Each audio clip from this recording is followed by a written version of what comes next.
go out to the live feed. So, I'll pass this around to folks, and you'll be speaking into it so people out in the world can hear you, but not amplification. So, hi, welcome. I am very interested in this topic because back in the day, I'm going to be really quick and introduce Jonathan, who's going to introduce the rest of the folks. But when I worked at Public Agenda way back in the day, we came out with a report in 2008 that was funded by Bill and Melinda Gates called Long Overdue, that was a national study of public opinion about libraries and how they viewed libraries. A lot of people were saying, oh, the digital age, libraries are dying, there's no real reason to support them, and we did this big national survey that said that people really still valued their libraries incredibly, and it was people from all walks of life. It wasn't just like people who couldn't afford to buy digital books. It was people who took their children to the libraries and spent the whole day there, and were like using it for job searching and like all these things that aren't, isn't just about checking out books. So it was a really educational process for me being involved in that survey, and so I'm really interested in hearing 2008, all these, how many years is that? I can't even do that. 6 years later. What's new in libraries, and I think that there's a lot of exciting things going on. So I'm going to hand it over to Jonathan Horowitz from JP Morgan. I think I can never quite figure out what you do because I see you here for so many topics. I mean, he's like really like a Renaissance man. I think that you do a lot of topics. I see you here and engaged in so many discussions, and I'm glad that you're helping lead this discussion. That's very nice. When you find out what I do, please let me know. It's very much jack of all trades, master of none. But I'm very excited to be here to moderate this conversation today, which is going to require very little moderation just because we have the most amazing people speaking. And I just want to make sure we maximize the time to hear from this group: Maura, Linda, Karen, Crosby, and Julie. You have all their bio information. I won't spend too much time going over it because they are all such an esteemed group that have done so many things that you should just take like a half hour to read about it on your own and get back to your office. So just to get us started before we dive into the conversation, you see here up on the wall kind of a list of the speakers as well as sort of goals or outline for today's discussion. But really, if I was just going to summarize it in 144 characters, I would say everyone here probably has a close connection to libraries in some way, either professionally or personally or both. But what I've discovered as a funder of libraries over the past couple of years, if you think you know libraries, you probably don't. There's something happening that is really exciting that you may not know about, and that may be really actually quite relevant to your goals as a funder, whether your passion and funding objective is around arts and culture, workforce development, ESL, youth development. There's probably something you're going to find out today that you don't actually already know about or that you need to dive deeper into as a professional. So just pay close attention to that and save your questions. There's going to be plenty of time to ask questions. We're going to leave a lot of room for Q&A after each panelist gives their presentation. So just to kind of kick us off, it'd be great if everyone could go around the room. We're just going to do this very quickly. Your name, your organization that you're here representing, and when I say library, just think of and name the library that is your favorite library in the whole world. And that might be a place that's important to you from a memory standpoint, or just because it's an architectural gem, something like that. But just give that a moment to think about. I'm going to let Allie get started here at the end. We'll move this way.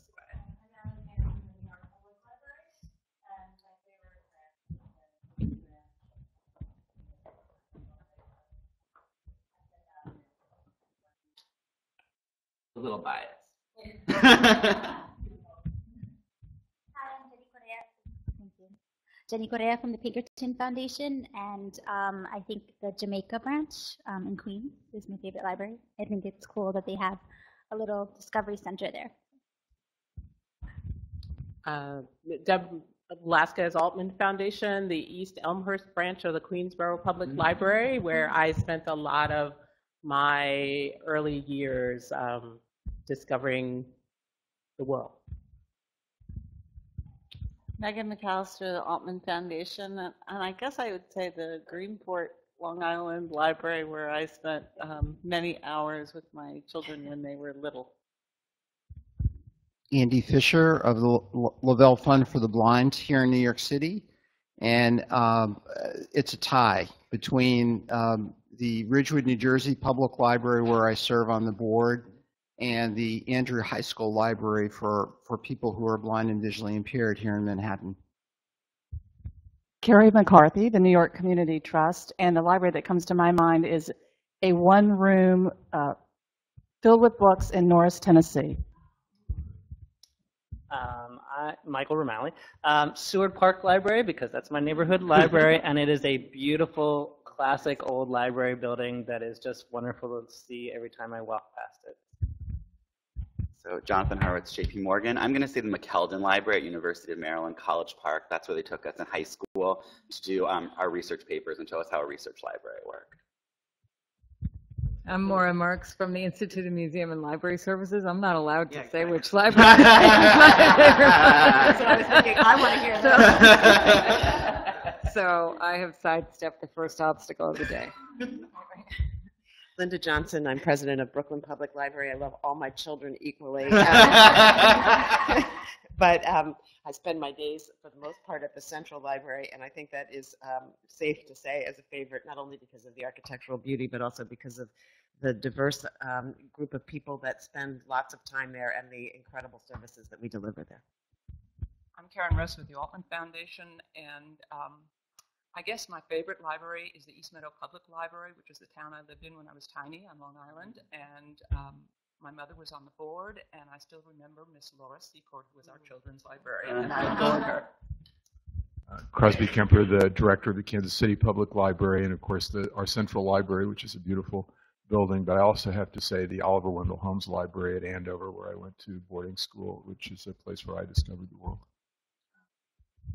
Julie Sandorf, and first I want to ask you all to nominate these favorite libraries in New York so they can win $20,000, New York City Libraries Award. And secondly, currently my favorite library is the Norfolk Public Library in Norfolk, Connecticut. Allison Bauer, the new chair of the Montclair Public Library Foundation in New Jersey. My favorite library is a one-room library on Peak Salad outside of Maine. Absolutely spectacular, serves so many, and does it so well. Hi everyone, I'm Saskia Trail from the After School Corporation, and I also have a tie. The 115th Street branch in Harlem is where I go with my kids every weekend, but the other one is the app on my phone, which is where I get all of my reading now, and so it's a virtual library. Hello everyone, I'm Amalia Delicari from the Stavros Niarchos Foundation, and I will say the National Library of Greece because I have to praise my own. Hi, I'm Sarah Needham, also at the Stavros Niarchos Foundation. And my favorite is the library at the Clark Art Museum in Williamstown. Yeah, good choice. Hello, my name is Aristis Tathakopoulou. I'm from the Stavros Niarchos Foundation as well. I'm from the Athens office in Greece. So my favorite library will be the public library of my hometown back in Greece, where I discover books and reading. Alan Divac, Program Officer at the Lucius N. Littauer Foundation. For me, it's the Regenstein Library at University of Chicago. At least when I was there, you know, you could be in the reading room, and there were history books in the stacks, and the history reference was in the reading room. And every floor was like that. The stacks were open. I haven't been there since they have the new Mansueto Library, so I'm dying to go back. My name is Lee Ross, and I'm the Program Associate for the Hive Digital Media Learning Fund at the New York Community Trust. I would say Butler Library at Columbia, because I spent a lot of late hours in that library in graduate school. Your name, where you're coming from, and your favorite library in the whole world. Hi, I'm Pooja O'Hanlon. I'm with the El-Mezi Foundation. I mean, our foundation supports the Queens Library and has established an adult learning center there. And my favorite library, I guess whatever's my community library, because we definitely use it a lot. And right now I have 2 little kids, so we use the New York Public Library a lot. Hi, I'm Maria Marcantonio. I'm from the Charles H. Revson Foundation. I'm currently managing the New York City Neighborhood Library Award, so I really can't be objective about this. I've read thousands of nominations. I'll say my hometown library in Tenafly, New Jersey. I'm Karen LaCava from Time Warner Cable. My choice is Sentimental because the library isn't there anymore, but it's the original New York Library on Staten Island where I grew up and walk to almost on a daily basis. Good morning, I'm Liza Primo from Rockefeller Philanthropy Advisors, and my favorite library is a very small library in my hometown in Vermont called the Proctor Public Library. Morning, I'm Hollis Hedrick. I'm a consultant for the Hive Digital Media Learning Fund at the New York Community Trust. My favorite library overlooks the Mississippi River in Cape Girardeau, Missouri, where I'm from. I'm Janet Kelly with the New York City Youth Funders. And of course, my favorite library, since I've lived in Brooklyn all the time I've been in New York, is the Brooklyn Central Library. My son grew up there, and they partnered with us when I ran a youth organization in Brooklyn. Wow. So I love these answers. Oh, sorry.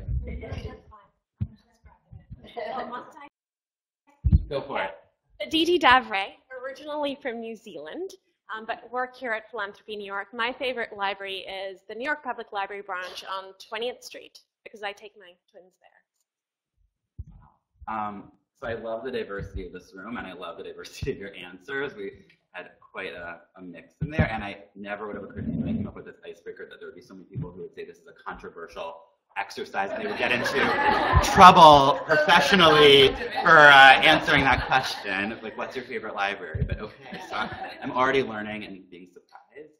Before we dive right into the conversation, and Karen's going to start us off, just because we have such an interesting mix of people who come at this from very different places, I'm going to ask 3 or 4 people just to share what's your burning question that brought you here today. You know, it's pretty cold out. You have 2 hours out of your day to come here in the morning.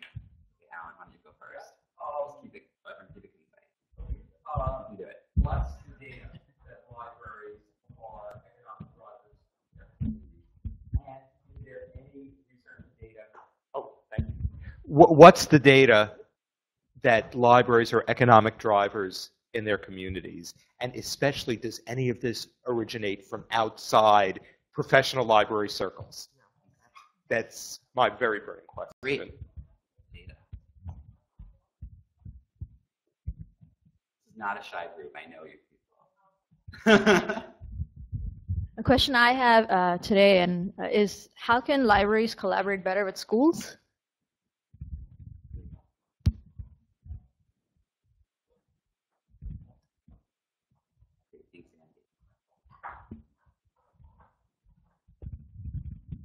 Thank you.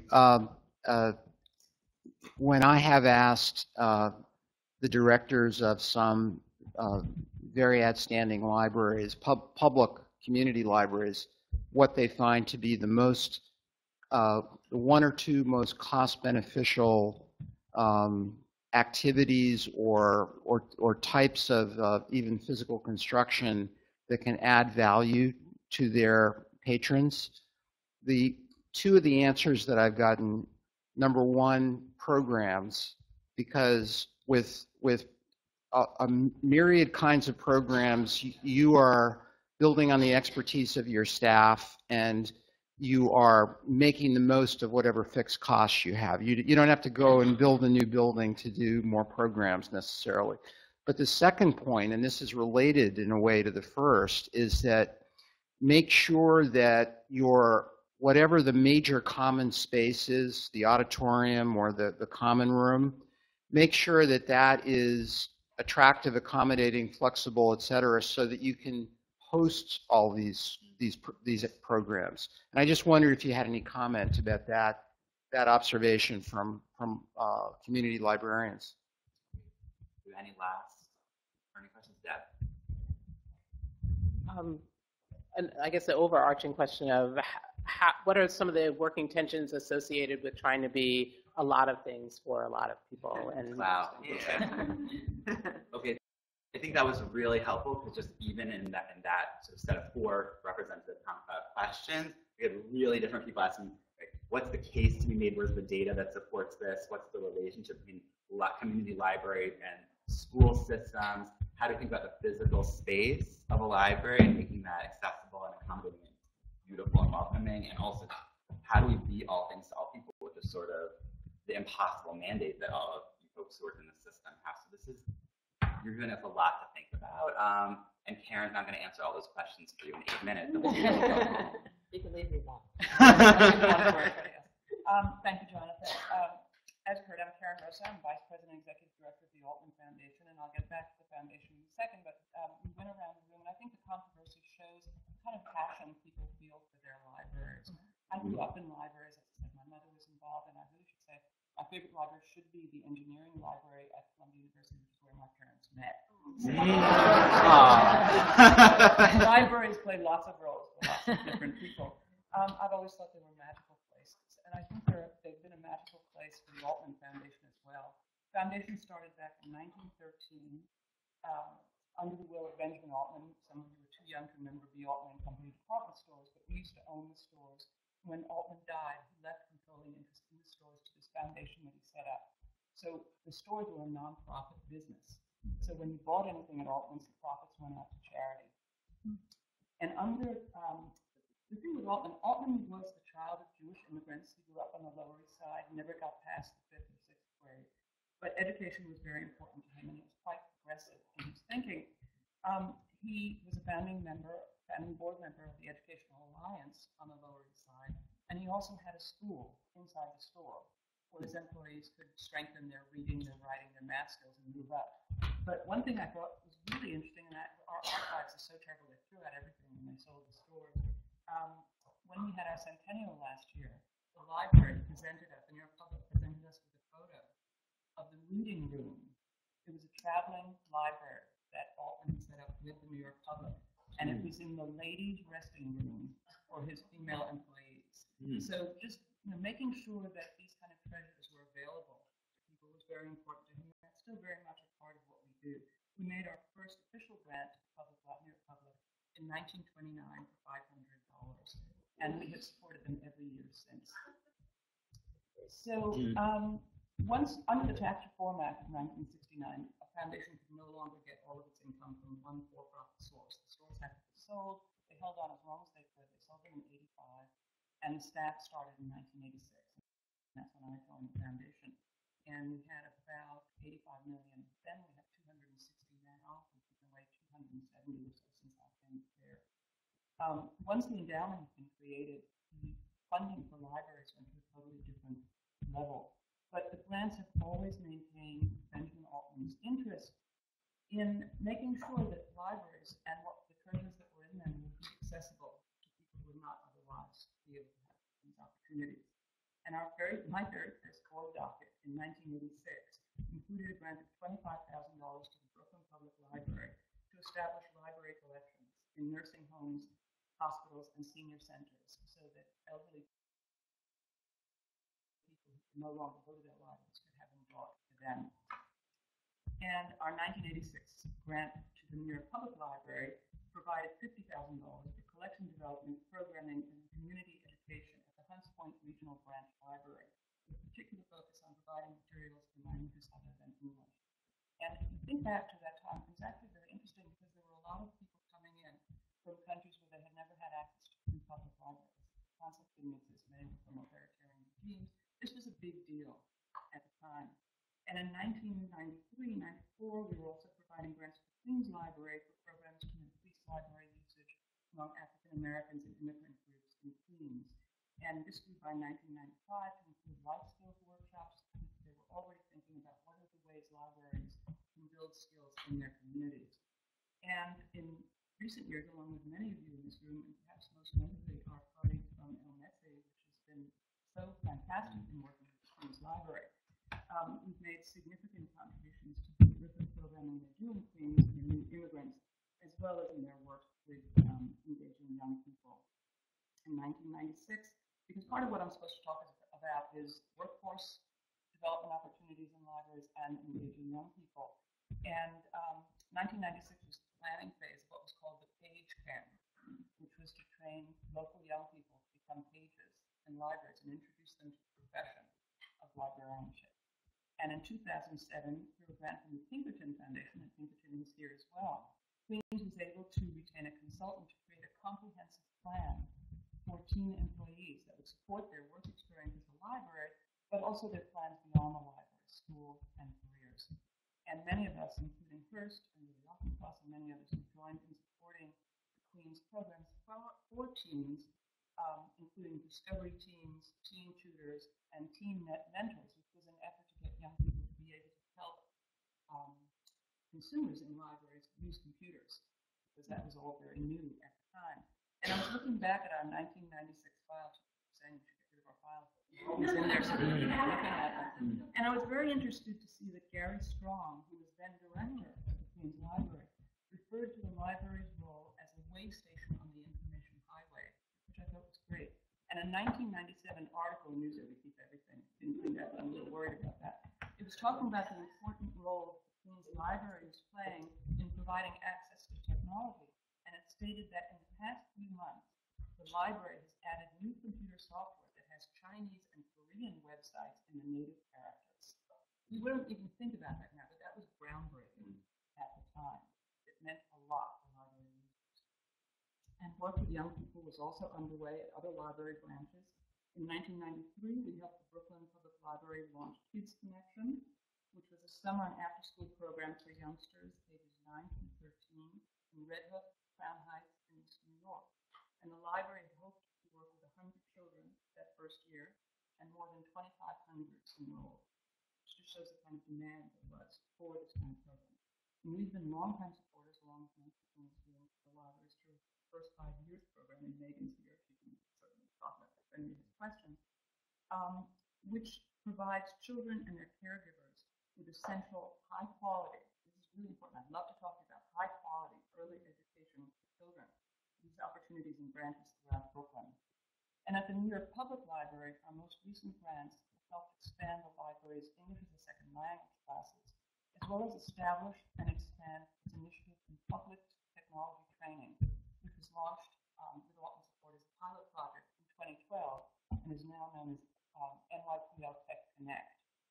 Tech Connect now consists of over 80 different classes offered in multiple locations across Manhattan, the Bronx, and Staten Island, with instruction in 4 languages and an active website that offers self-paced instruction, printed step-by-step instructional class handouts in 5 languages.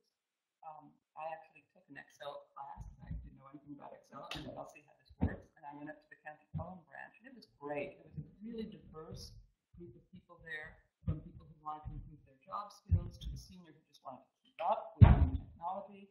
And it was a great instructor, patient, and I actually got started. So this was good.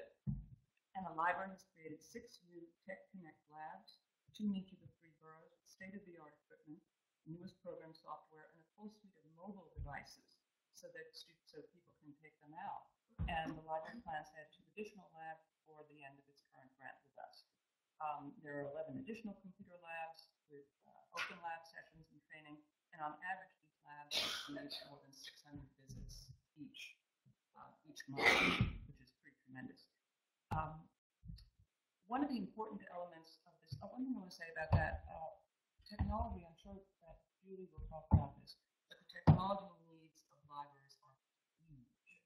You know, we were talking about bringing in computers in the 90s, and in some cases, they're still dealing with computers. This is something that we should touch on at some point.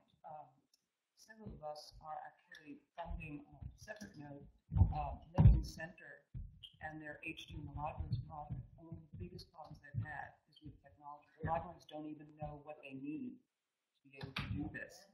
They don't have the bandwidth. We know what we need. Or they know what they, well, I think when they were starting out, there was kind of a disconnect between what Lincoln Center thought they needed and what the libraries thought they had. One of the questions is, can you turn the lights off in the common room? And they didn't realize that when you turn the lights off in the common room, you turned off the entire floor. You know, so, there are very interesting things that happen around that, so we should get back to that at some point.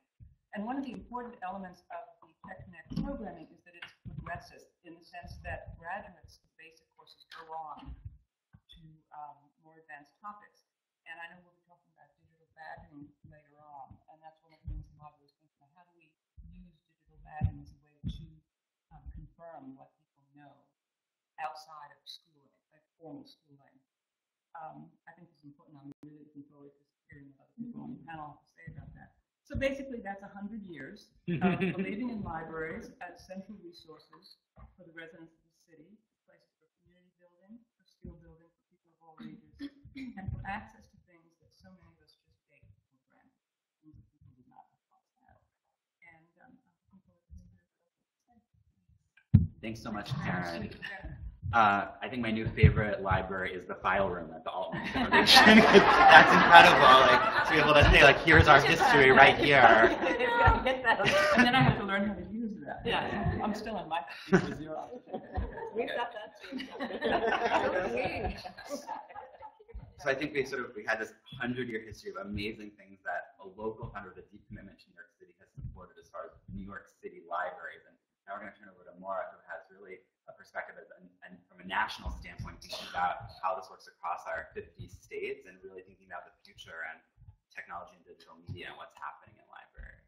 Well, thank you so much. It's so great to be here with all of you this morning. And I heard so many things in Karen's remarks that I would love to just have long conversations on, but I'm going to try to stay focused. My remarks are really focused on maker and learning lab activity.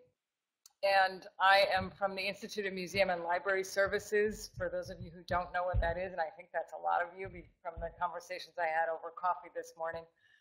We are a standalone federal agency that supports museums and libraries, and that's the 35,000 museums and 123,000 libraries in this country. Museums of all types, from zoos to botanical gardens to art museums, and more importantly for this conversation, science museums, children's museums, and libraries of all types. Again, tribal libraries, academic and research libraries, school libraries, and public libraries. So we do it all. We do it all with very little funding. We do it with a budget. We have about $225 million budget.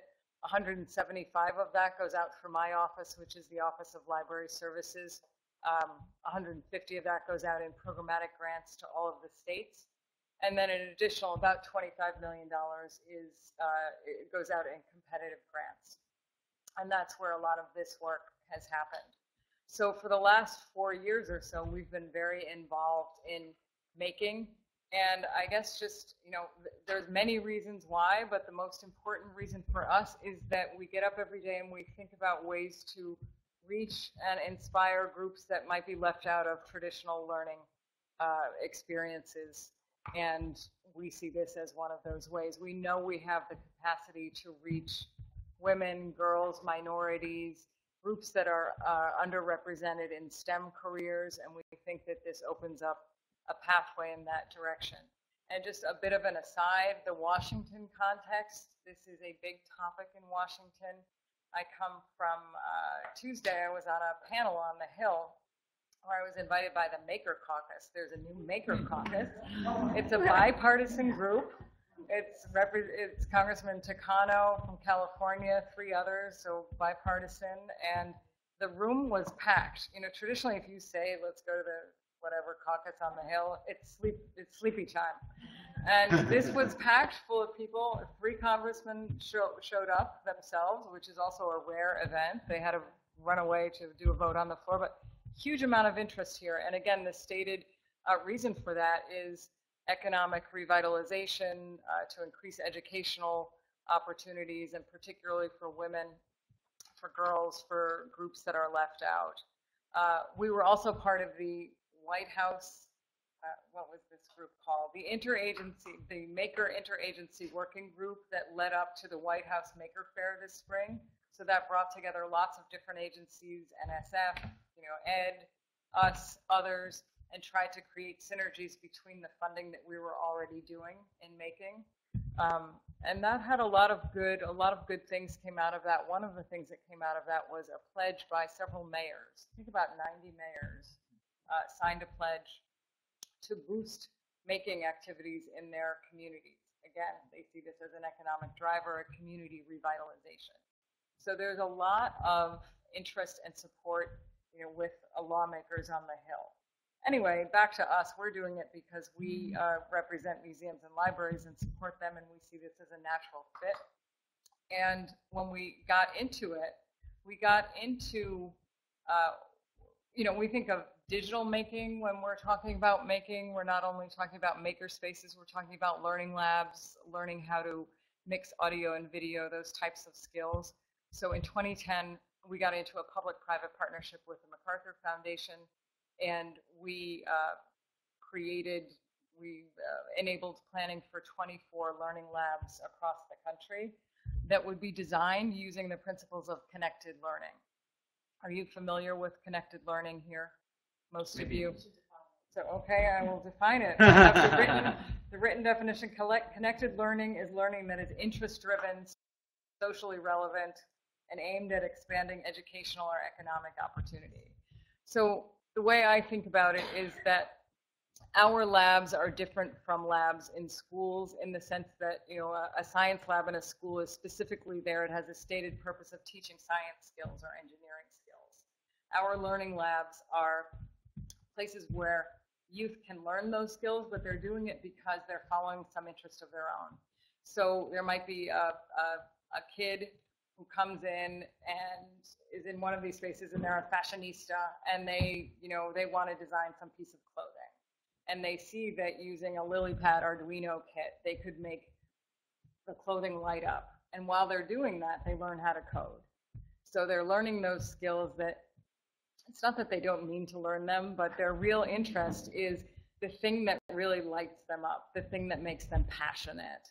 You have kids who come in because they want to use some of the audio equipment. They want to sing, they want to create an album, and they learn about sound engineering in the process. And these are really valuable skills that these kids would not have access to otherwise.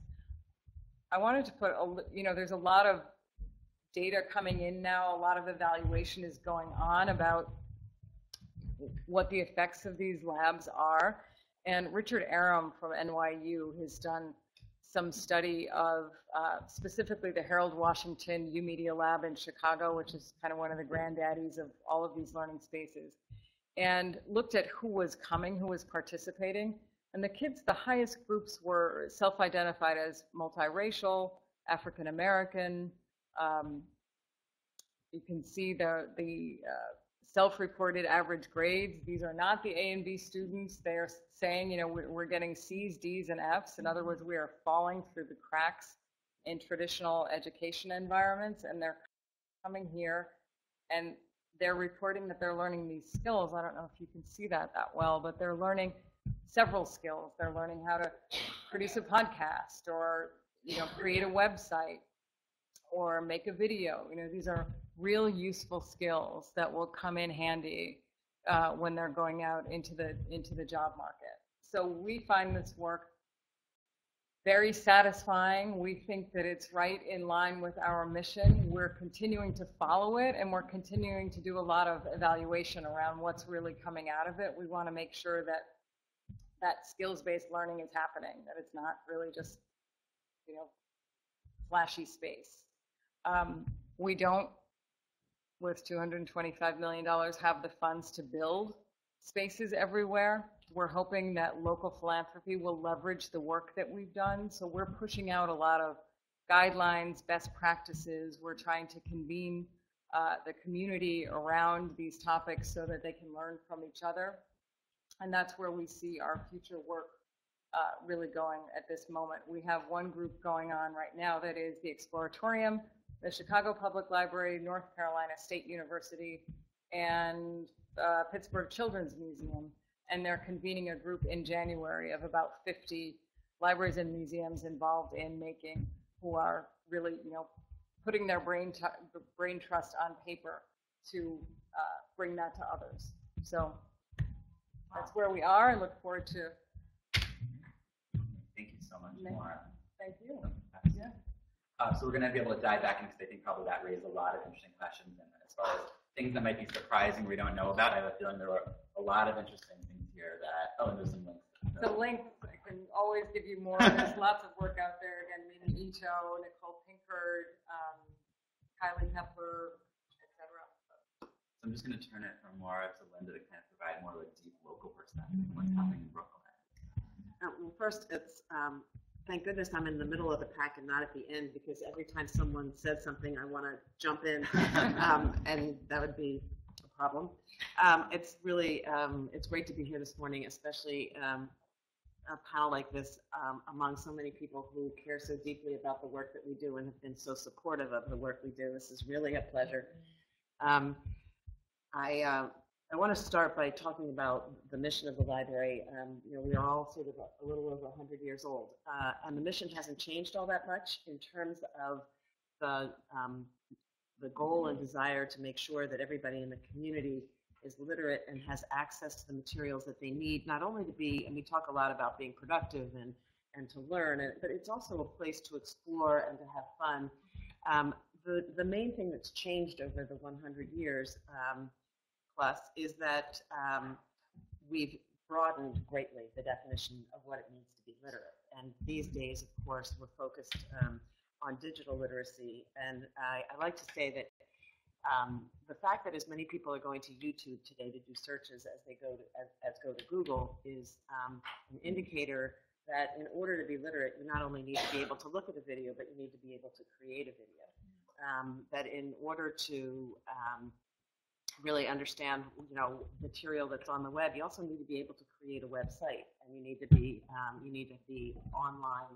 And big problem in Brooklyn and in any urban library setting is the number of people who don't have access to the web. And so, of course, the work that we do with children, with immigrants, with people who are looking for workforce assistance, whether it's workforce development or starting from scratch, trying to get employment, it all seems to be pulling us back toward this notion that if you're not digitally literate in our society, you really have a steep hill to climb. And that is the case not only with your professional, your work life, but also personally, because there's such a rich addition to the literature that's on our shelves that's available online, and it's so broadening because it's not just what's happening in the community or in the country or in your own language these days. It's really global. So even our little system in Brooklyn is really impacted by this explosion of material that's available. Really, the biggest explosion probably since the Gutenberg press. So anyway, it's very exciting, the work, and we're very, very happy that we have all of your support. I'll talk a little bit about some of the things that we do to help teens become facile with technology. We have a great program that's called T4. Of course, everything gets a nickname. It's today's teens, tomorrow's techies. And what we do is we bring a group of teenagers, and we unfortunately can only handle a fraction of the number that apply, but they come to the library in the summer for a 3-week academy and get trained, and then are actually given a paid internship during their school year, and they work in their local libraries, in their local branches, and help the librarians and the patrons with questions about technology that arise during the normal course of a library visit. And so it does things on so many sides of the equation. I mean, I guess there are only two, but as far as the teenagers concerned, they're well trained and well supervised and actually paid for a job. So that starts them, onto a great path. In terms of us, we have 2,000 volunteers, but this group is a remarkable group because they identify with a sector of our population that we have probably the most difficulty staying connected with. Right? We all know that little kids, and yesterday, little kids are wonderful in libraries, right? They enliven the place. I came in after lunch yesterday, and there was a kid who was on a bottom shelf because the shelf the books had been taken out and they were being reorganized, and this kid couldn't find a place and was literally sitting on the bottom shelf reading a book. I took a picture, and I'm like, this is so great. Those little kids are easy, right? They're caregivers, whoever it is, parents, teachers, they all bring children to the library, and we all know that experience. Keeping teenagers involved, of course, is the trick. And so this program is particularly helpful. and as I said, sets people on the right track in terms of understanding that the library is more than just the four walls of the local library where they live. So we are also doing a lot, as I said, with workforce development. We actually have partnered with the City of New York, and we house Workforce One offices. So the library had this very robust program when I arrived, which helped people from creating an electronic resume all the way to preparing them for interviews. The one thing that we didn't have was that last step, which was connecting people looking for work with employers who are actually hiring. And the Workforce One offices do that. They are essentially a placement office of the City of New York, and so they're working with employers who are looking for an expanded workforce. So we've placed thousands of people in 2 years, and we've added a second site. So that's been very rewarding and very successful.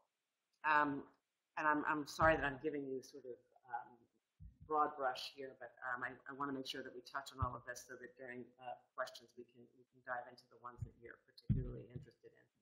One of, I think, the most dramatic changes that has happened in libraries is that we've gone from places that were seen as lending institutions to places of sharing.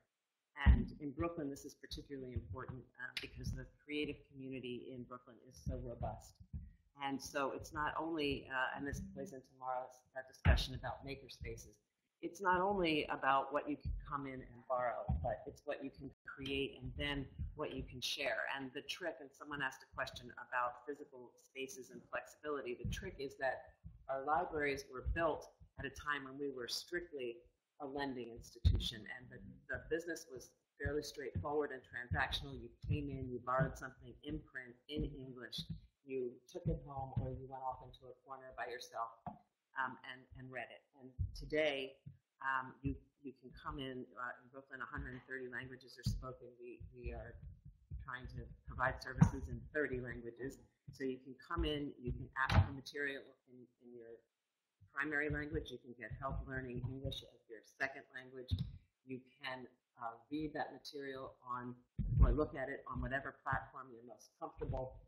And so then you can also, because we're trying to retrofit these libraries, but you can also collaborate with other people who are interested in what you're interested in, or who are freelancers and need to work in groups. And so we're trying to retrofit spaces to actually have breakout rooms and studios and labs. The Central Library is the sort of poster child in our system for this, because we've built an information commons, a model that we sort of stole from the academic library, which is very much state of the art. Of course, I probably only will be able to say that for about 10 more minutes because everything's changing so quickly, right? And it's beautiful. It's also a great restoration of a space in the library, and it's respectful of the architecture of the period. So we want to start replicating that. The next one will be, I hope, a Creative Commons, which will be designed to support writers and people who are making art in the community. The same concept, which is to provide material and databases that are too expensive for emerging artists to have on their own, but which is essential to making that next step. I always joke that not every writer who comes to Brooklyn on the F train has a book contract in hand. And despite what may be written in Vogue and the New York Times. So there are a lot of people who are trying to get started. Our new tagline is "Start Here." And so we are very much aware of the fact that what's going to distinguish the Library of Brooklyn from other urban libraries in other cities in this country is really the community that we serve, and the community that we serve is extraordinarily creative. And that gets me to my last point, which is that great libraries reflect the communities that they serve, and that's been a really important driver in terms of our strategic plan. Is the initial system sort of was a cookie cutter approach. Every library sort of was doing the same work regardless of the community, and that doesn't make sense because it's not particularly helpful. For example, to be open on a Saturday in a neighborhood that serves an Orthodox Jewish community, that's the most obvious example of this. But of course, it's much more nuanced than that. And putting in a Creative Commons Brownsville, New York, wouldn't make much sense, where people there are very focused on workforce development and sort of understanding how to break a cycle of poverty.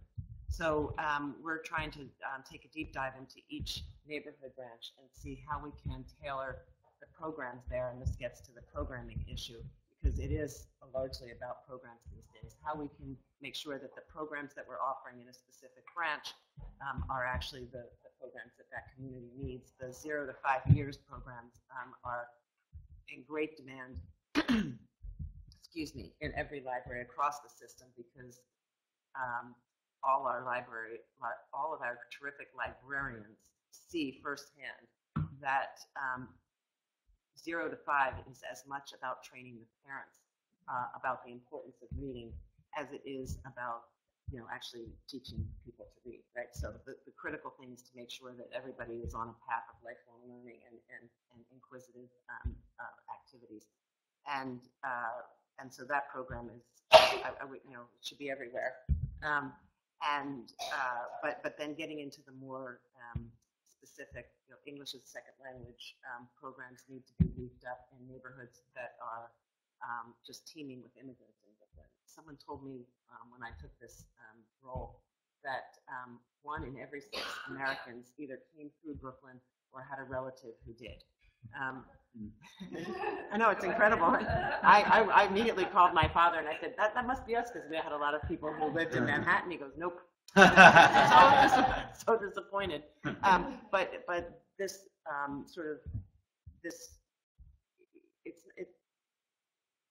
it's not that it's transitional for sure, because people come and stay, but this notion that there are waves of immigrants that come in and they change the neighborhoods. And one of the biggest challenges, and I'll end on this point, for us is that neighborhoods that were thriving and teeming 50 years ago, when our footprint was sort of set, the last time that major library, there was a wave of building, those neighborhoods changed. It's a very dynamic borough, and so there are new neighborhoods that didn't exist 25 years ago and that don't have library service at all. And then there are neighborhoods where there's lots of libraries within a fairly small radius, but those neighborhoods aren't necessarily as robust as they were when the decision was made to put the libraries there. So the great news about our new world and access to the web is that we're providing service 24 hours a day, because if you want to borrow an ebook and you're that sophisticated, you can actually borrow digital material from us, and that's nothing that other libraries aren't doing as well. But it is an indicator, and I was talking to Maura before we started about the need. This is my soapbox moment. The need for us to not only focus on what we're doing in our individual systems, but to be working collectively. And in New York, we're doing a good job working with Queens and New York Public Library, but in reality, there's no reason why we shouldn't be working with Crosby. We shouldn't be spending a lot of money on a mediocre website and having Kansas City doing the same thing. We should be spending a ton of money building an excellent product that can be shared by all libraries, because the fact is we're not competing for patrons. And so our focus in Brooklyn is to make sure that everything we do is excellent quality, and the best way to do that is to be more collaborative. So it's a challenge, because we're all sort of building empires, and we're breaking it down here in New York. I'm actually proud to say we process our books with New York Public Library to save money and to do a better job at it. We also share information about books that we're acquiring. But I think this is a movement. We were talking about the DPLI, but this is a movement that needs to grow and needs to become more robust. So thank you for your support. Thank you. Wow. Someone's head exploding from all of those things happening in Brooklyn. Pretty amazing. So one of the things you talked about was this idea of the library needs to really reflect local context and environment. I have a feeling probably a lot of people in this room have at some point visited a Brooklyn Public Library, but probably very few of us have visited a Kansas City Public Library. And you may wonder, and you may wonder why Crosby's here, but I think it's all going to become very clear when he shares some of the amazing things that are happening there, including, I know, the question beginning about the relationship between libraries and schools, which is one way that you're innovating. Absolutely. So I have a lot to say, so I'm going to say this fairly quickly, but I do want to start by echoing what Linda said about libraries collaborating. It's something I think the foundation world can help us do. Our biggest problem is political boundaries and taxing jurisdictions. which I happen to know how complicated that is in New York, so I salute you for doing what you've done here. We're trying to do that in Kansas City by creating a union catalog for the collections across all the major libraries, which is literally more than a dozen political jurisdictions and actually across state lines. So the Johnson County Library in Kansas, Kansas City, Kansas Library, Kansas City, Missouri Library, and the Mid-Continent Library, a very large suburban library, will all work together and we'll have a seamless metro-wide library card that includes all of our collections and be delivered to you wherever your home library is or wherever you want it delivered.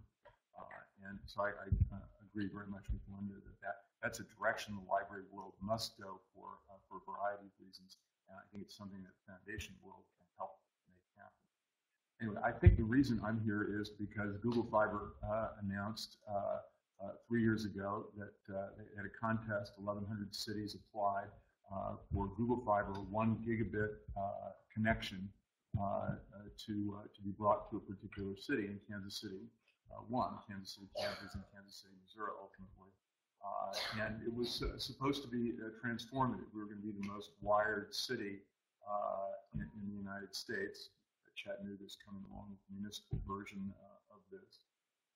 And it was pretty exciting. The Google CFO said data is the new oxygen, and we'll have more data than anybody else. Sergey Brin, the co-founder of Google, said access to this will change people's lives, and people's lives will change first in Kansas City.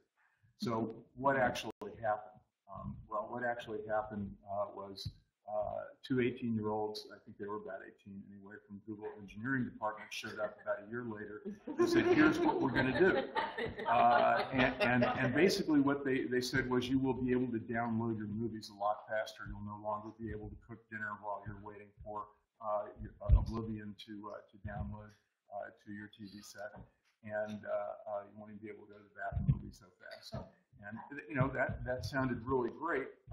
And then they also rolled out when they showed up initially, they said we picked Kansas City, Kansas, and then they picked KCMO because they wanted to be in some areas that had high poverty levels and where they could be transformative in terms of the digital divide.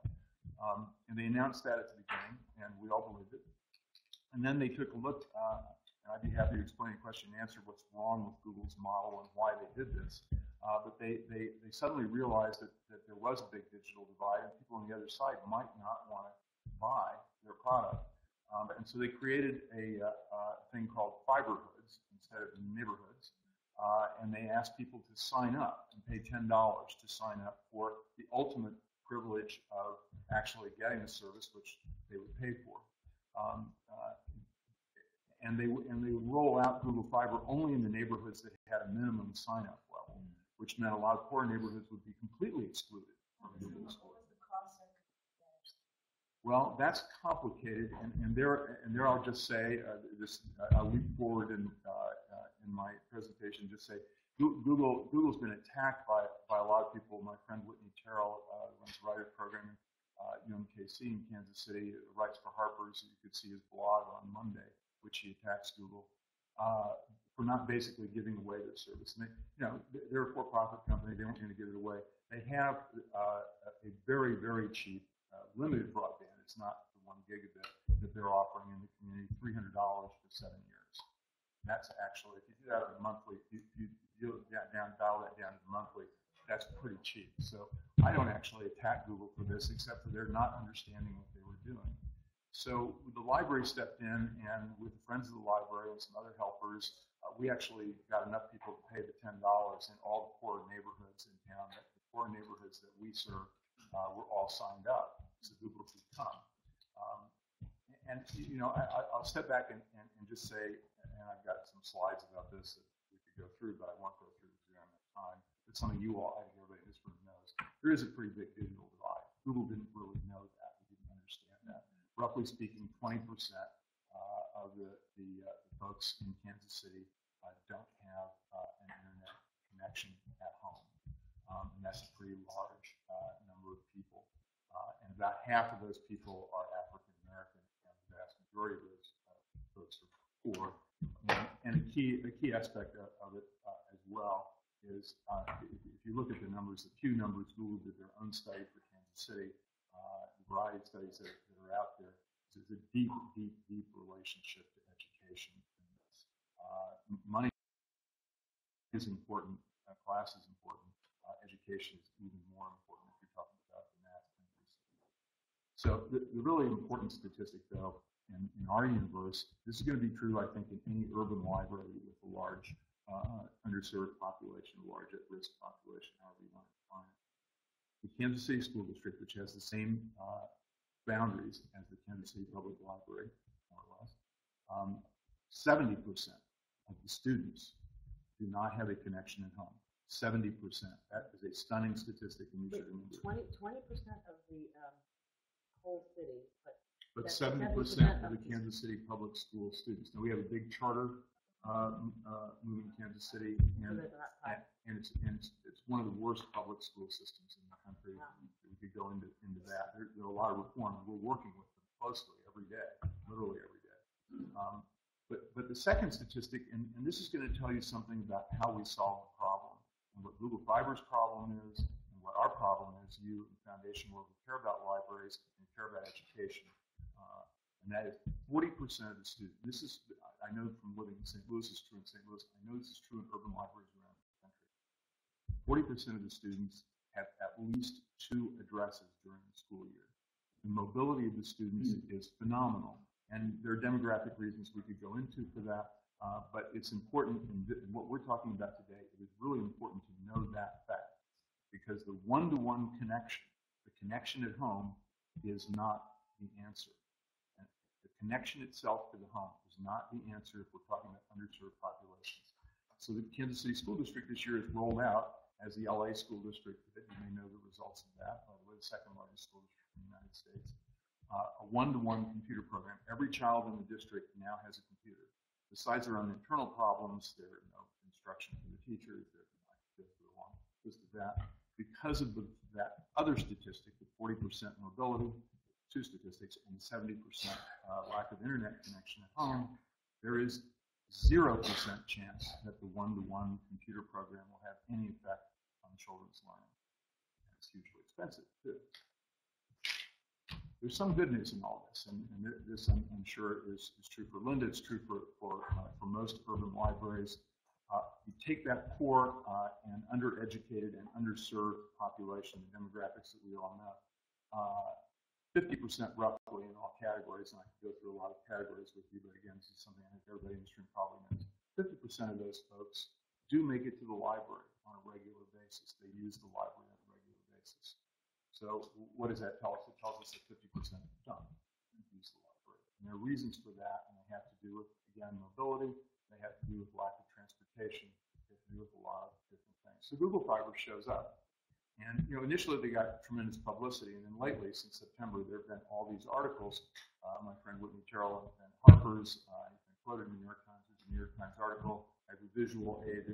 Those of you who are listening and streaming can't see, but the New York Times from September 6th, front page below the fold, the search for the killer app in Kansas City and Chattanooga.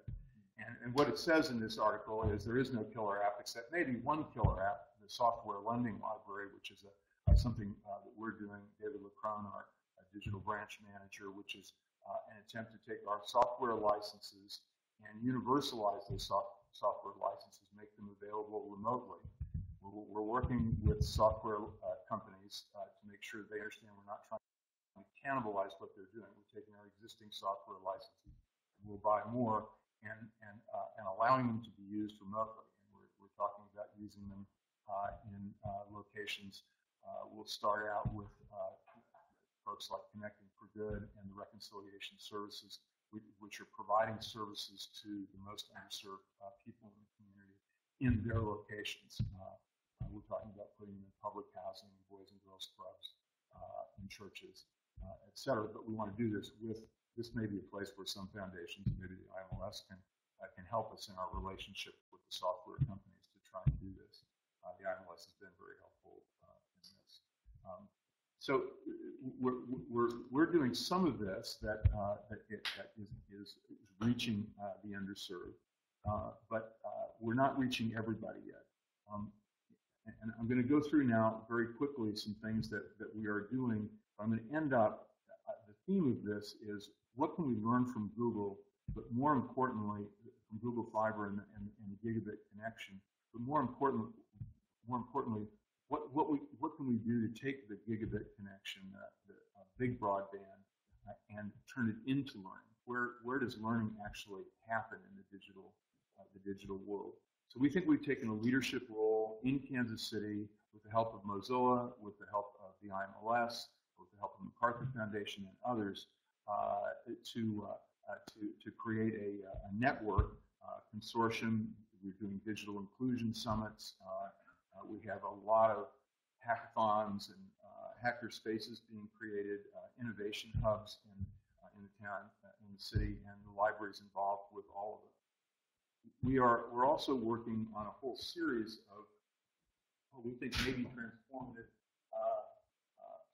particularly from the point of view of content, which I think is the thing that I love what Linda talked about with the imaginative things that they're doing in the library, the creative things, the notion of the not lending but sharing. I think that's exactly what we're about now, and some of those things include the following. We have worked on the career online high school model with the metropolitan community colleges, where we'll create what's called a flipped classroom. There'll be a classroom-like space in the library, which can also act as a Creative Commons and a hacker space, but will be available. We catch a huge number of teenage dropouts in the library. What Richard Aron's numbers show about those kids who are getting C's, D's, and F's, those are also the future dropouts, and I'm sure in Chicago and in Brooklyn and elsewhere. Where the teens end up when they are not in school is in the library. And frequently they're starting out in the library when they should be in school, but we catch them. And the flipped career idea is a way of connecting the district, the school district, the community colleges, career opportunities with folks like the Truman Medical Center, our big hospital, et cetera. We're also doing things with our digital media lab, which is funded initially by the IMLS and MacArthur Foundation, with an outreach from the Chicago U-Media, or the original Chicago U-Media idea. And there we're working on gaming, coding. Coding turns out to be a new form of literacy that is happening in libraries. And we have thousands of kids now who are taking coding classes involved in coding creations. We're creating our first Google Fiber space in the Central Library, and all the things I'm talking about will happen. We're working on a special initial gaming promotion that involves Minecraft, which is, for those of you who don't know, it's sort of Lego-like online game where you create a neighborhood, you build a neighborhood.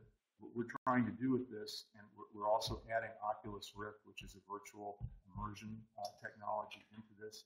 And what we're hoping we're going to be able to do is that you will be able to look at your own neighborhood as it is today and rebuild it. We'll be able to look at your own neighborhood in 1940. We have all the 1940 photographs from the assessment photographs. So every building in 1940 is.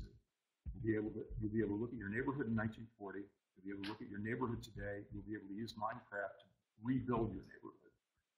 We think this, the experiment we're doing with this so far has gotten a huge team involvement. Well, I got a dozen other things to say, but I've already gone over my time.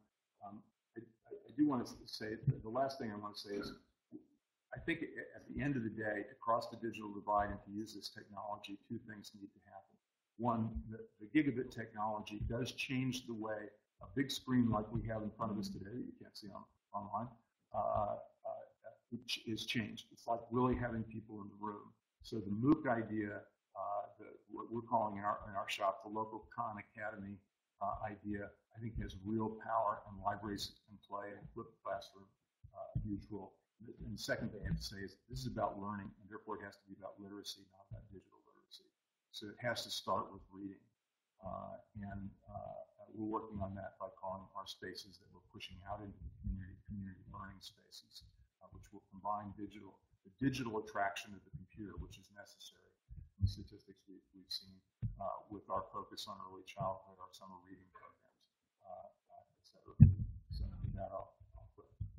We'll have definitely more time to go deeper into some of this. I thought that was extremely helpful for me. I think as a funder here locally, we tend to sort of operate within the shtetl of New York, where we think all answers kind of end at the 5 boroughs of the city. And I think we probably have a lot to learn from what's happening in your community.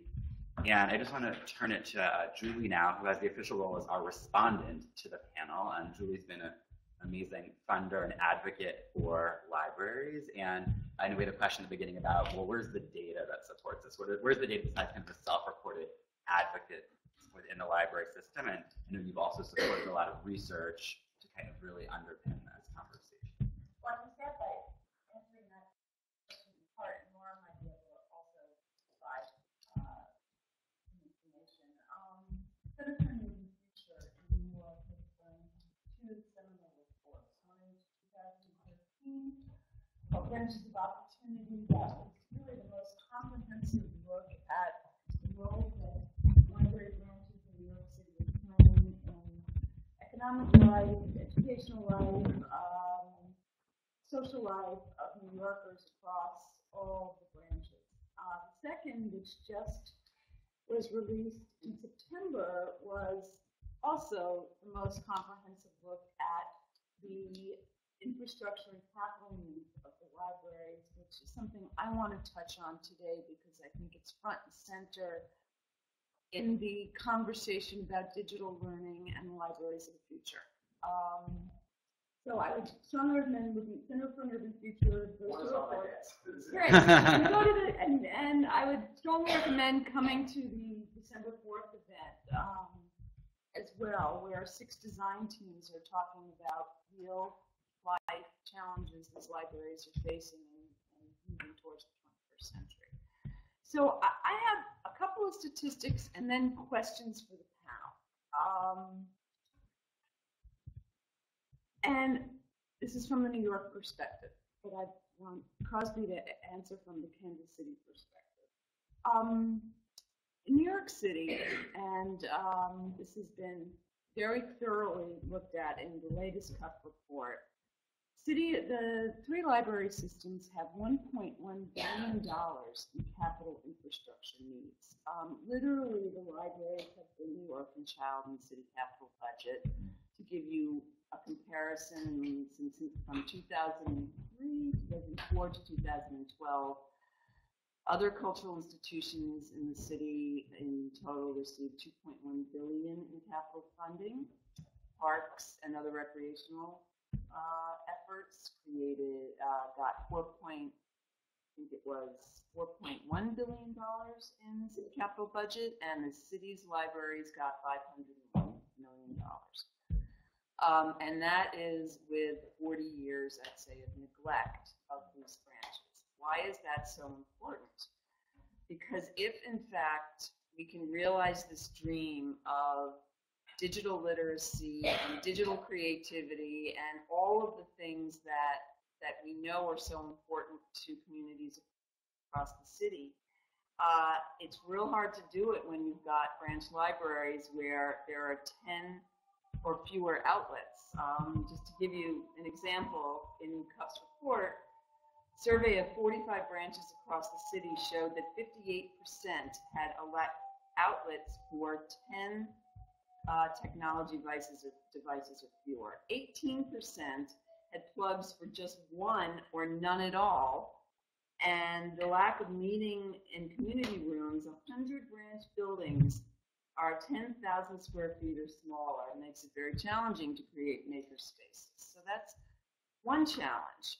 The second challenge is, what are the professional development needs of libraries going from what was, as Linda described historically, a lending library to this sharing space? It is a culture change. It's a professional development advance.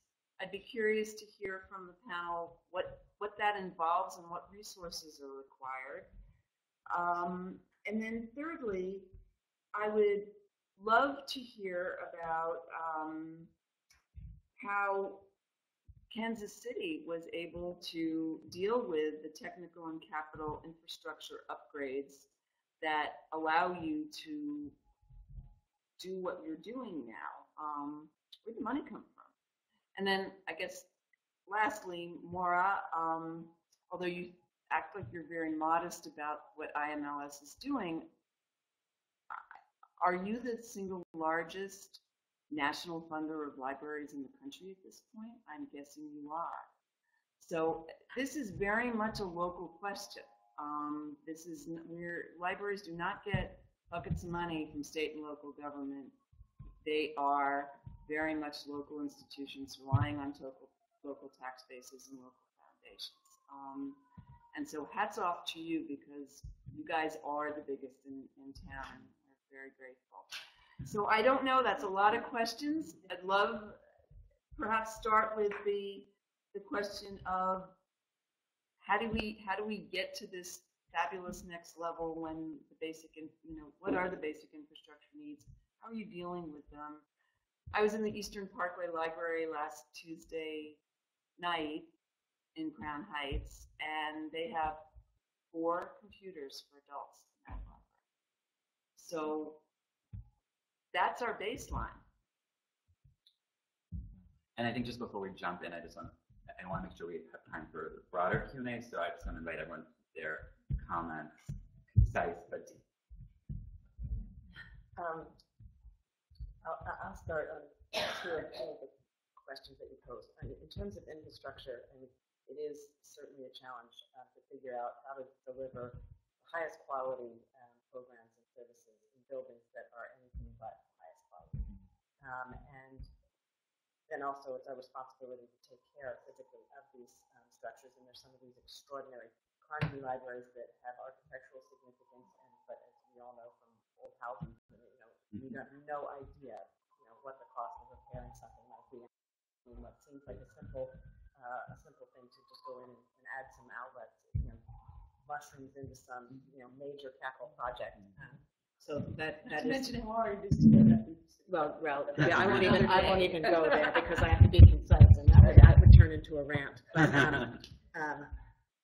So there's a fine line that we're walking, which is taking care of what we've got, but also keeping an eye on where things are going. And what the problem was with computer access when we started putting computers in libraries was that they took a lot of space, and we were constrained not by the cost of the computer, but by the lack of physical space to put computers out there in a way that made sense for the work that was going on in the library. We couldn't have a computer at every single seat because then there wouldn't be room for all the other things.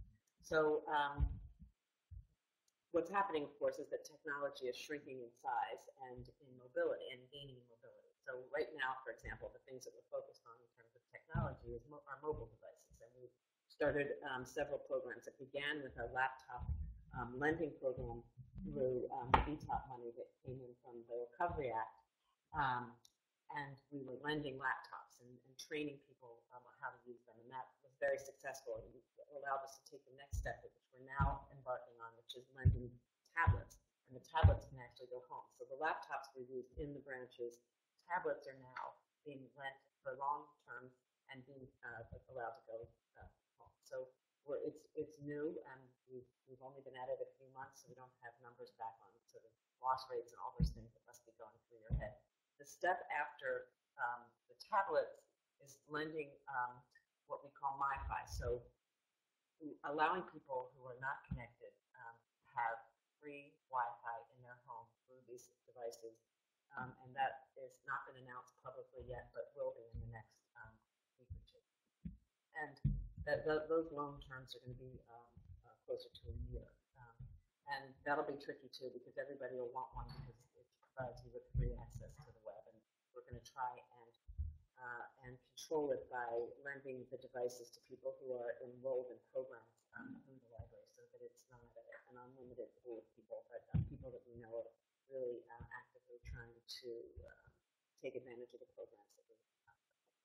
So that's the fun work, right? Is figuring out what's next and running with technology in a way that allows us not to focus on the hard, not so fun work of figuring out how to take care of the hardwire stuff that we have going on in the branches and the roofs and the HVAC issues and all of the stuff that plagues us on a daily basis. But we're not ignoring it. We are lobbying hard, and again, the three libraries are working together to, with the support of Revson and Julie, to make the case for the city that these are city buildings that need to be well cared for, that we need to have the power to renovate them on our own without going through city agencies to do that, and that we need adequate money to take care of the buildings. And so that is an advocacy issue as well as an issue of political will. At the end of the day, the administration and city council are very important to this, and we're trying to make that case to the public, so that the public can also make the case to the councilman, so that we're not always just speaking on our own behalf. And the CUP report that Julie referenced are great tools for that. The other issue that you asked me about was professional development. One of the things that really hit the libraries hard was that, with the financial crisis of 2008, library funding went from a high and just started declining every year until this past year. What that meant was we were encouraging people to retire through early intensive retirement programs, and we were not hiring.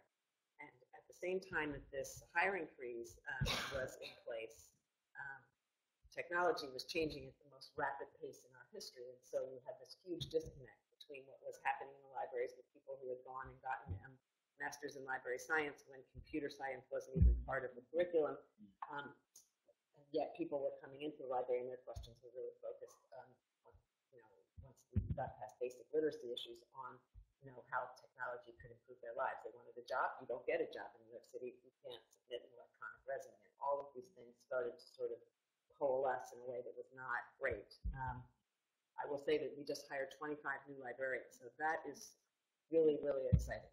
And it's exciting because they come with skills that some of the most loyal and great librarians, have. They don't have the skills, but they have the commitment to the system. We have a very long-serving staff. But they also infuse an energy and bring a skill set and are sort of setting a new standard, which is terrific. And the next thing that's our responsibility, of course, is to help the librarians that have been with us for a long time get up to speed.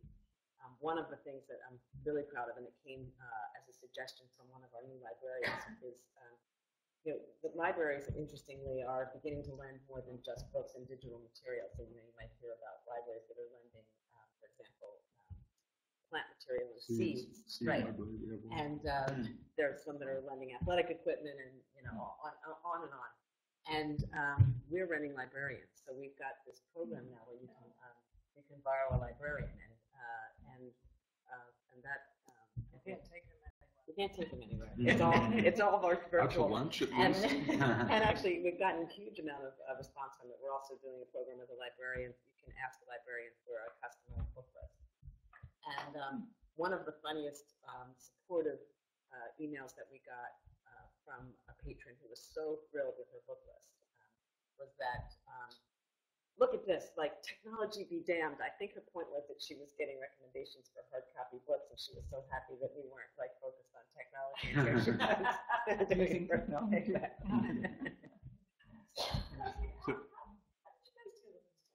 Well, we raised a lot of private money, probably more as a percentage of our budget than almost any other library. What basic technology upgrades?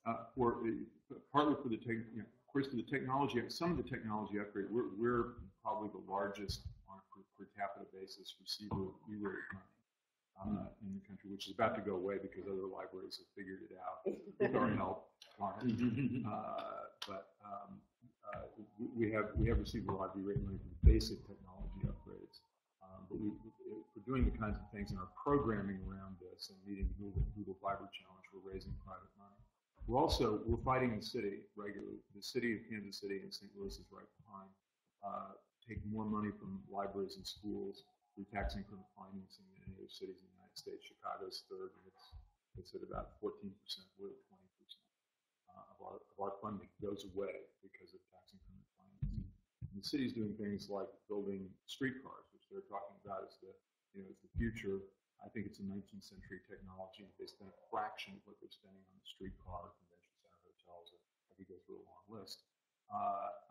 And spend it on our digital and literacy outreach.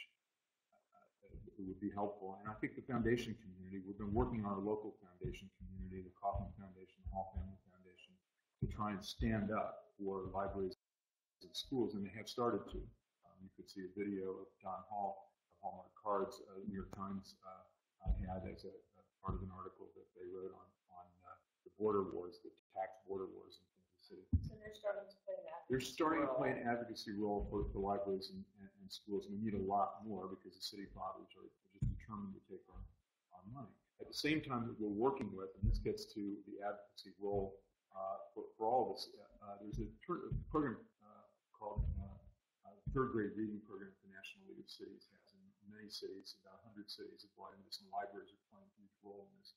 Just getting every child to third grade reading level by the end of third grade. And what, of course, the cities, the mayors are doing is they're turning to libraries. School districts are already doing what they can do, and I won't knock school districts, but I'll just say libraries tend to have a better reputation in this area. And I would point to one thing we're working on. It gets to the question of the value of libraries, the economic value of libraries. We all know the relationship of education to economic value. But what are the biggest drivers inside education? So there's research that's been done that probably everybody in this room knows about the single biggest variable in a successful education is the number of books in the home. Perhaps seen that statistic. This is done by a woman named Maura Evans at the University of Nevada with colleagues around the country. We've invited Maura Evans to come to the library and to talk about that, but also to create a program she's interested in, the Urban Library Council is interested in, I think we'll do it, which is to look at the value of the library card and usage of the library card in relationship to development of successful education, to school performance, as we're trying to do the same thing with our summer reading program. We're getting before and after numbers from the school district and the common libraries doing it as well. I think we can demonstrate value, and I think if we get our foundation community and our civic leaders more interested in this, and of course everybody's interested in early childhood. We have a big early childhood thing going on. Everybody knows Techman's research, and I think it's important for us to get in the middle of that, for libraries to get in the middle of that, because I think what you find out, there's just been there's this famous research that actually University of Kansas folks did, Hart and Risley, in the 90s about the number of words that a child hears during the course of the first 3 years, and how important that is. And there's been new research which shows that the quality of those words, quality of the content, is really important. And I think that's where libraries play a huge role in what we're talking about in terms of the sharing ideas, in terms of the community spaces that are being used, the cultural and educational programming that we're all beginning to do. And I think our libraries have done, because of the private funding we've gotten from the Kaufman Foundation, have been able to do a particularly important job. I think the quality of the content is hugely important. Again, just the connection, the utility, or the number of locations is not the end all. But the last thing I do want to say, and this runs counter to a library trend of the last 20 years, we've all built, we did too, and I'm really proud of it, and we've heard everybody being really proud of our central libraries. I think NYPL is a good example of this. The real action in terms of literacy, in terms of economic development, workforce development, is happening in branches. And the places we're missing are the places where there are kids who cannot get to the library. And therefore we need smaller, directed, dedicated spaces that have computers and books and some staffing, but it's not the full array of what we've done before. And it may not look like the Schwartzman building or the Central Library in Kansas City or Brooklyn Central Library, which are all magnificent buildings and are a tribute that the community has paid to the library world and is about our importance. So I'm not against those. I just want to say our direction, our focus ought to be to get as close to our patrons as we possibly can. That's where we'll Can I also? I want to just echo something that Crosby was talking about in terms of pushing services out into the branches, and something that we're working on. One is that I said in my remarks that the library is more than just the four walls of the branches in your neighborhood, and so if you look at a sort of hub and spoke model and are using the central library as an incubator to try to figure out what works, and our central library happens to be a local library as well as the flagship. You can then figure out, what programs and what work needs to happen in the various neighborhoods. And then we're also going another step, and we're going to try and build 8 hubs throughout the borough, so that there's something between the big central library and the smallest local library, so that people are near a hub, nearer to a hub than and therefore more likely to travel a little bit than they might be to go to the central library. And also just a way of staffing and keeping hours and open as long as I just wanted to say, obviously today you're here with these leaders, these very savvy political expert people, but private philanthropy can also play a role in helping in that advocacy role. And, we're familiar here with a recent story. The Knight Foundation sort of helped hold up the story that was going on in Miami of the funding being, in danger of being cut with the public libraries. And because of the work that they did and the way that they inserted themselves in the conversation and, brought the community together, funding was saved and increased, actually. So, there are these stories, and I think the more that leaders connect with. It's such a great segue into the question I want to ask Karen. Karen, the Altman Foundation has been very intimately involved in funder collaboratives and funder nonprofit collaboratives to advocate for such things as university pay, creative funding for the arts. We're the expert. How do you think philanthropy ought to be doing this for the next big challenge, which is libraries? So I think one of the issues here is how do we mobilize people in the community? How do the library use this incredible resource that they have?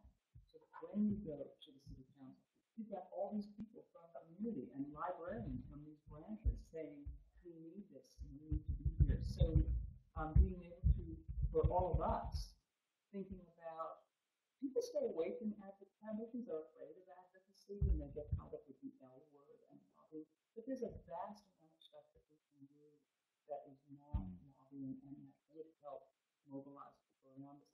And I just want to say one other thing.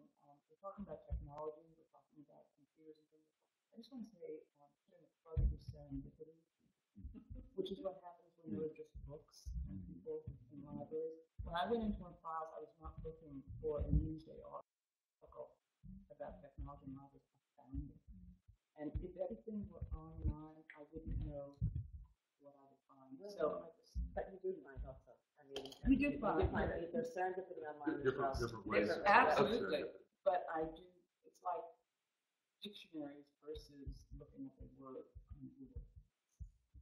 So I just want to, I hate to cut this off, this is so interesting. I just want to make sure that we have a lot of people in the room and a little bit of time. So I'm going to ask Allison ask her question, and then Carrie's going to have the second question. We'll go from there. Yeah, I just had a quick question because we touched on certain aspects of the outside of this issue, which is what we're finding in Montclair, which is just, a bedroom community here for New York. But, one of the issues that we've been dealing with in terms of achievement gap and achievement opportunities that the town has identified is the fact that our teaching staff isn't as familiar as we think they ought to be about the services that the library is providing the students.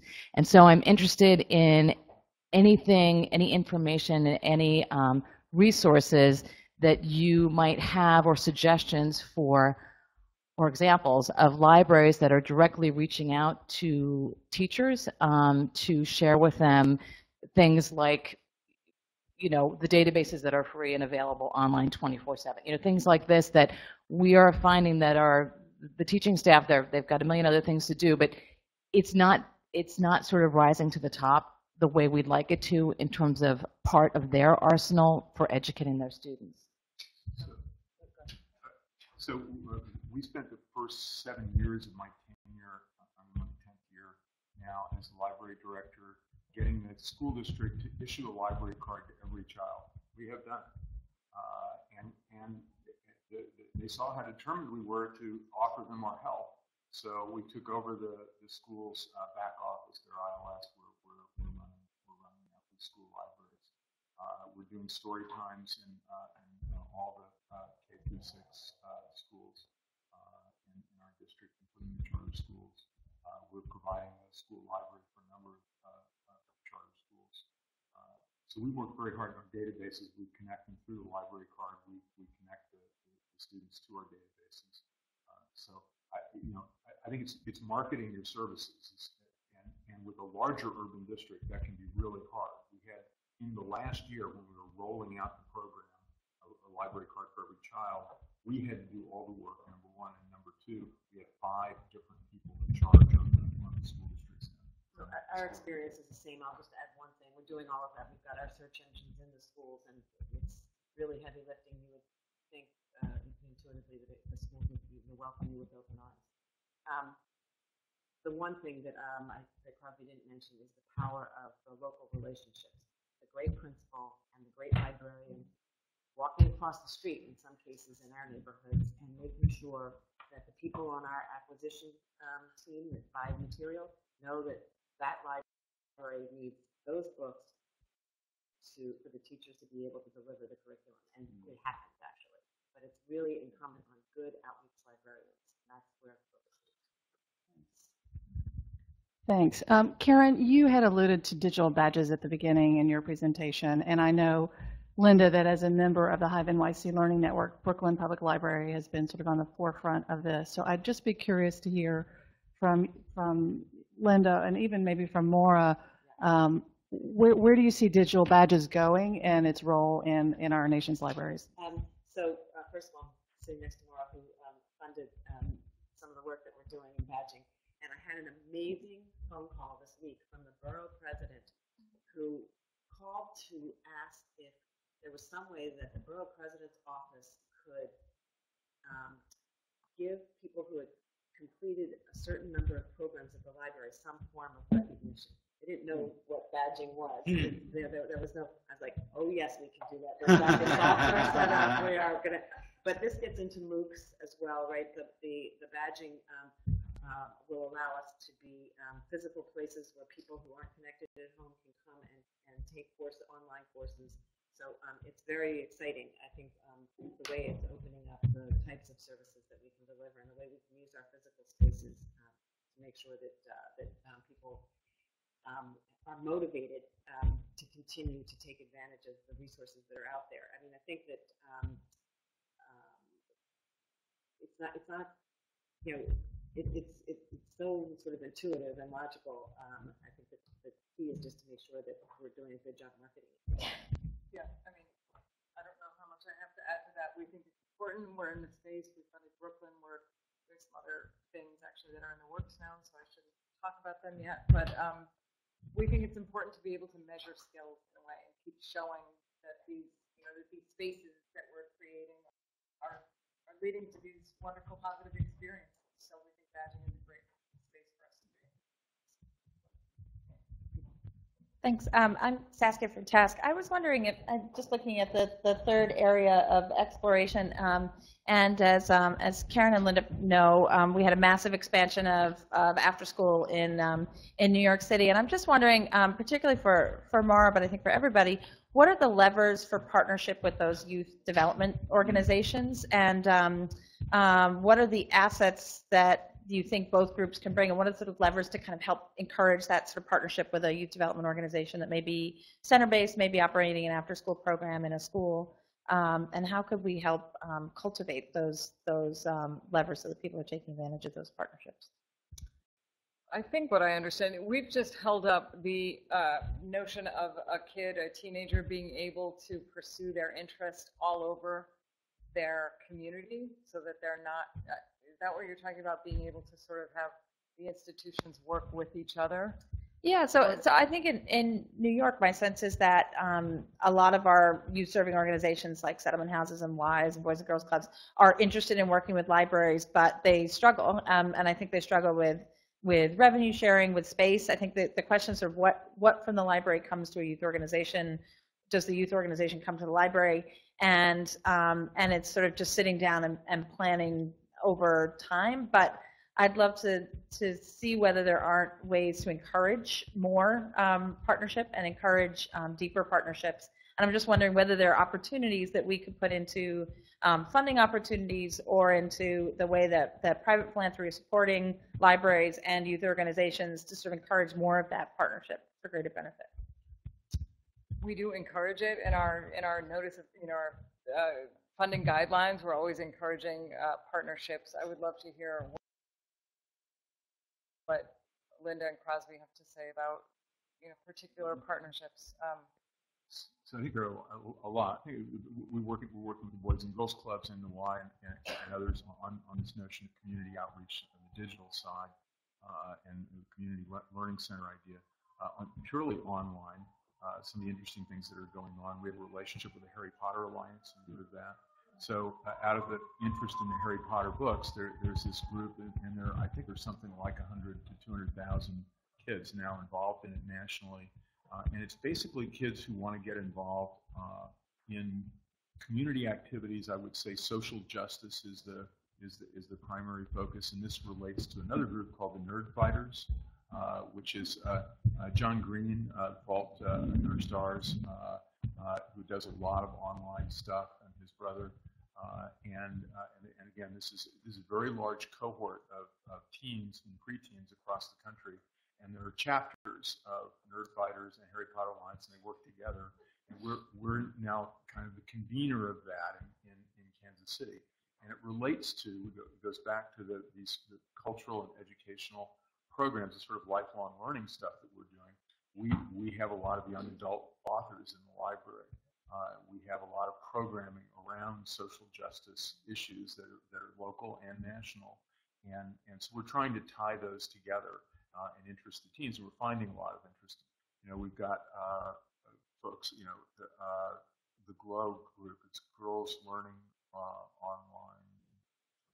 I'm not sure how it gets to GLOW. I've forgotten the last word, but and it's girls who want to become engineers. And there's an online community of these girls, and so we're doing programs with our KC teams that are tying them into this national group and tying them to our local engineering resources. Kansas City has more engineers per capita. The Mets and the Yankee stadiums were designed in Kansas City than almost any other city. And so we have this large, very creative engineering community. We're tying it in online to our girl teens who are interested. So, it's just for the. It's for the people. Oh, I'm sorry.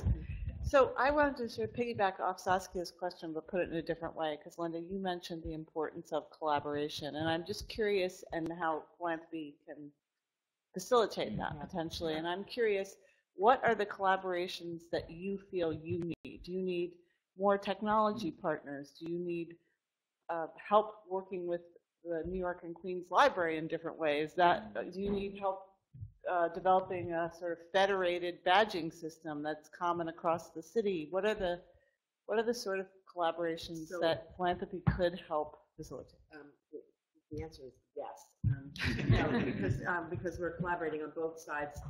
We are bringing content into the library in areas where we don't have the expertise internally through other community-based organizations that specialize in particular areas but don't have the kind of reach we have. I mean, libraries have the most extraordinary access to every corner of their municipality. And so we feel in some ways that we're curators, and we're looking always for the right content to help a particular neighborhood or to help develop a broader set of programs in a particular area. So that's been rewarding, because if you go to one of these organizations, I don't think we've ever been turned down. I mean, I think that what's happening is that everybody is understanding that the needs are great, and that the only way we're going to do a good job serving those needs is by working with other organizations who have developed a particular expertise. So I'm really heartened by the response that we've had. In fact, in that information commons that I talked of earlier, a lot of the digital workshops that are being delivered by other organizations within our library. And then, based upon the success that we've had, we've started to actually take those kinds of collaborations and move them out into the neighborhoods. So that's been terrific.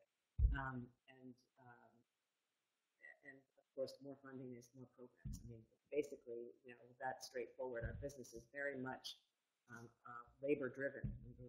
We spend a lot of money on two things in terms of operating money, on librarians and on materials. So the more that we have, the better job that we can do penetrating a particular need or a particular geographic location. And then on the operations side, the back of the house, the nice thing about the work that we've done so far is that it was driven by the desire to reduce cost.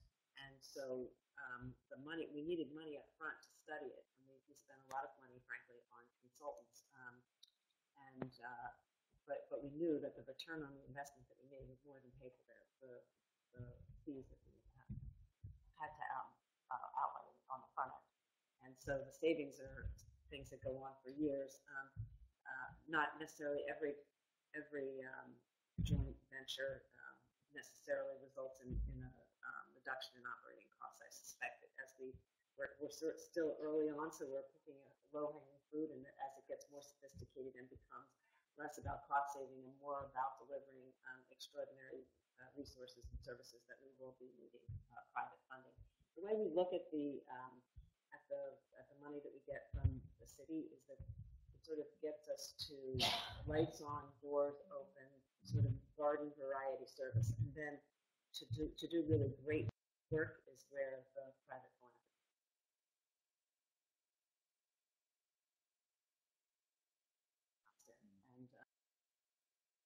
And so it's what takes us from being okay at what we do to being exemplary. That's why we're so appreciative. The shared badge, is it happening across library system? At this point, we're pretty much on our own in terms of the badging work that we're doing. But it's a good example of something that we could be doing with the other two systems at least. With the 3 library systems in New York are a single line item in the city budget. So we lobby together for our funding from the city, and then we have a formula that we use to distribute the money. And we all think we're not getting enough, which makes me think that the formula is about right. Do you have any other questions? One thing I might say is really specific in terms of funding, and Mellon Foundation has worked on this with some smaller libraries in terms of open source ILS, the basic library system. Our library systems are probably one of the worst examples of technology advancement evolution in the United States. It's partly because every library's done something a little bit different. Every library wants to customize, and partly because the providers are all pretty small and then went through a roll-up with private equity companies and whatnot. We kind of got the worst of both worlds. It's just, outside of the box, so I haven't thought I would say anything like this today, but I would love it if some foundations would get together and help the library world, and maybe New York would be a focus on this, and Queens tried to be for a while. Created a new back office for libraries that look more like Amazon. We keep talking about There's 9,000 Amazons right now. That's the problem. And we're starting, actually, Brooklyn and New York Summit Library now sort of looking at what Queens is trying to do and work together as a team. We're just really, we're talking about months into this. There's nothing to brag about yet, but, if it's going to be successful, it's going to have to be driven by people who are not just in the library world. I think that's part of the problem, is that these systems that we have, is really designed for people who are expert in libraries, like librarians, and it's not particularly user friendly for patrons. And so we've got to get people from Amazon and Google and to help us build something great. And I'm sure that we'll be knocking on your doors as we get down that path. And those are the types of things that are important to us, because those are sort of national interventions that can have an effect for everyone. you know, you're hearing libraries are community organizations. So the reason we don't really think about trying to dictate partnerships is because we couldn't possibly do that. You know, every library is responding to its community needs, and that's that. But, you know, digital infrastructure is something that we can definitely help with. Talk about hiring new library and librarians. And I'm just curious, are the preparing schools, college universities that come out, are they preparing librarians the way we need librarians? Yes. So right now, if you're getting a master's in library science, it's all about computer science, and they're still passionate about the book. I'm talking a lot about digital literacy, but in part because people are a little bit resistant to it. I mean, when I took this job, I remember my first talk to the entire staff. I said, we've really got to start thinking strategically, and I didn't think I was saying anything that was particularly earth-shattering, but I said in 10 years, there's likely to be 80% fewer books on the shelves. And that was probably not an aggressive thing. And the people were looking, my librarians were looking at me like, what is she saying? And but the fact is that we're there. I mean, we're already seeing a very speedy increase in the migration to digital material. And I love to read. I'm agnostic about whether I read on a tablet or a hard copy book. It depends on where I am, and I think it's generational. But this is the generation now that Generation Z, I think I'm reading, that is the first generation that was born into technology and has never had a time in their lives learning technology. And I see little kids in the library. I mean, this whole swipe thing is so natural that it's frightening.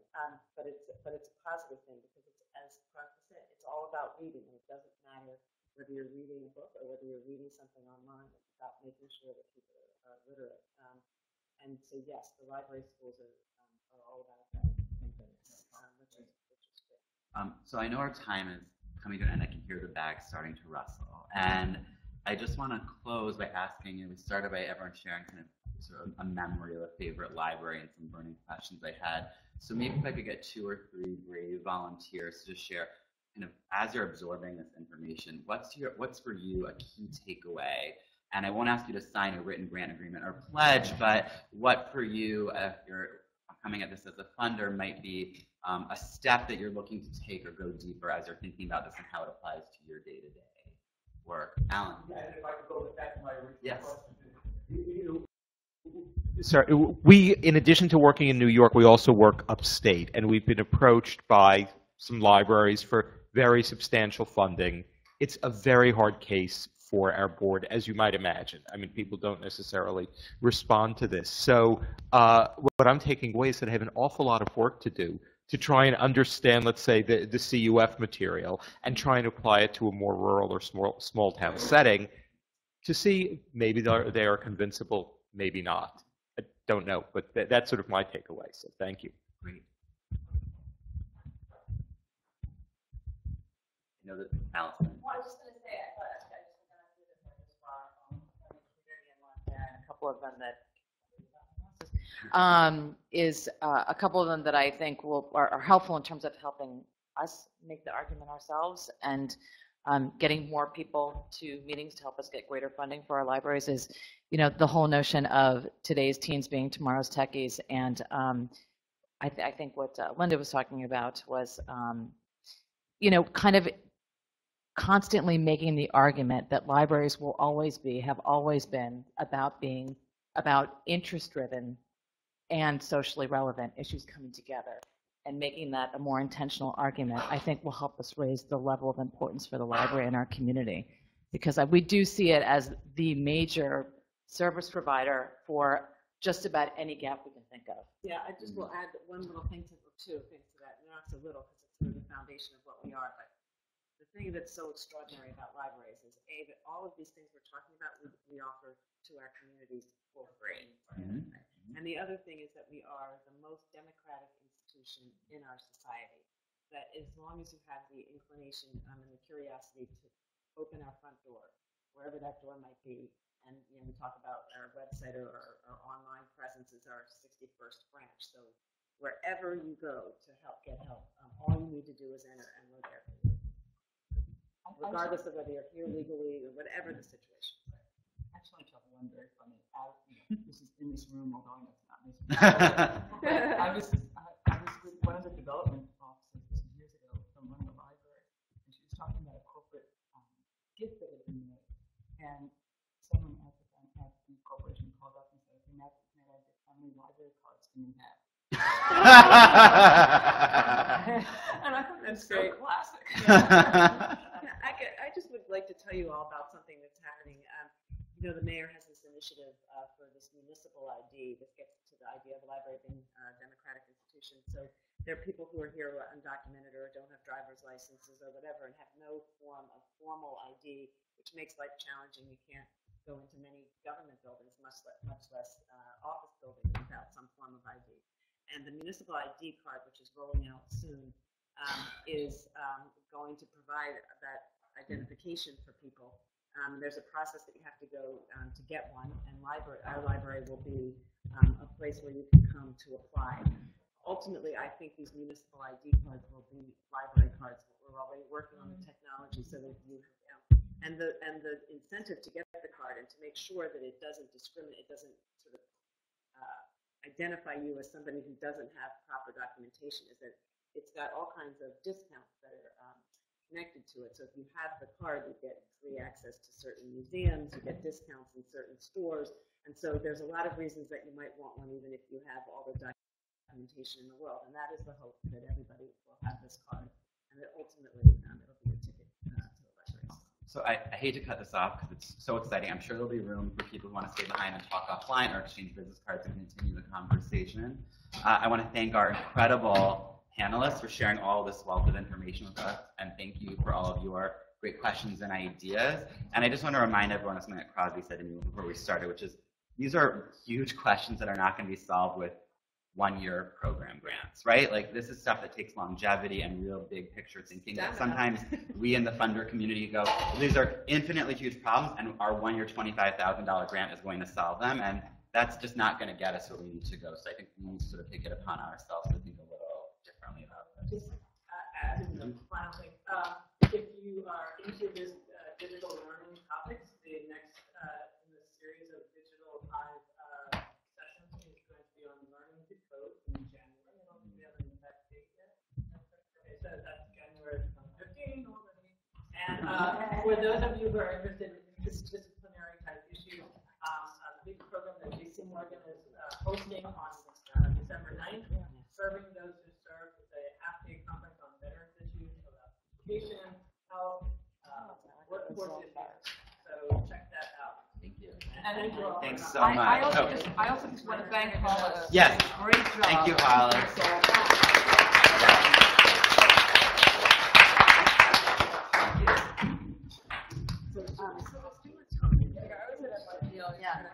The White House called, the OSCP. And when they call, it's hysterical. They always have this big